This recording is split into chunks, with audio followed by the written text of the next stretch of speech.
Brendon, the last state election where Royalties and Regions basically came out of, pretty unique in Western Australian political history.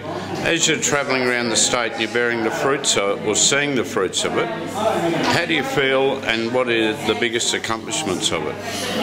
Oh, it's a very exciting time. Obviously, to be able to drive economic development in regional WA is something that I think all country politicians try and achieve.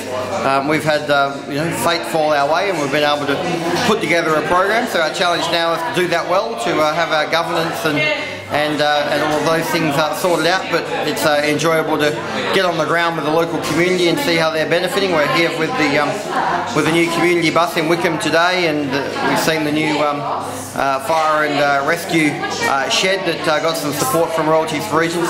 But I think overall the Pilbara is the #1 focus of R4R. It's where most of the funds come from, and the Pilbara Cities Initiative is well and truly underway, and we hope over the next coming years that you don't need to see politicians talking about it, because the community will actually see it and be living it. And pretty amazing community here, isn't it? Just listening to the fellow out there talking about how much money the volunteers had put into this place.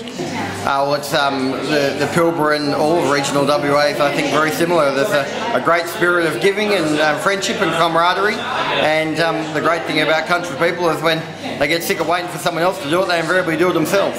And we see that all the time. Hopefully now with the government, with a strong focus on regional WA, we can also partner with them when they put that effort in. And what would you like to see in the next political term in terms of development in regional Western Australia?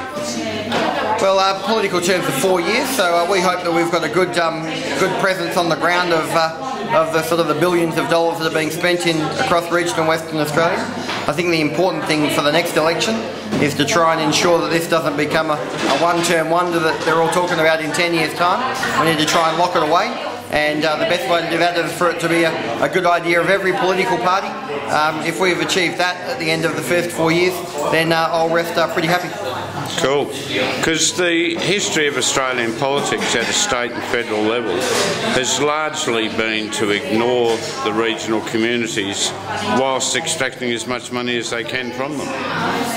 Well, we may have played on that to a degree during the campaign, and hopefully we've done enough that people think that we've done a good job, and we'll get some support from that. But I think regardless of that, whether you're Liberal, Labor, National or Green, regional development's important. It's important to have a strong regional focus in a state like Western Australia.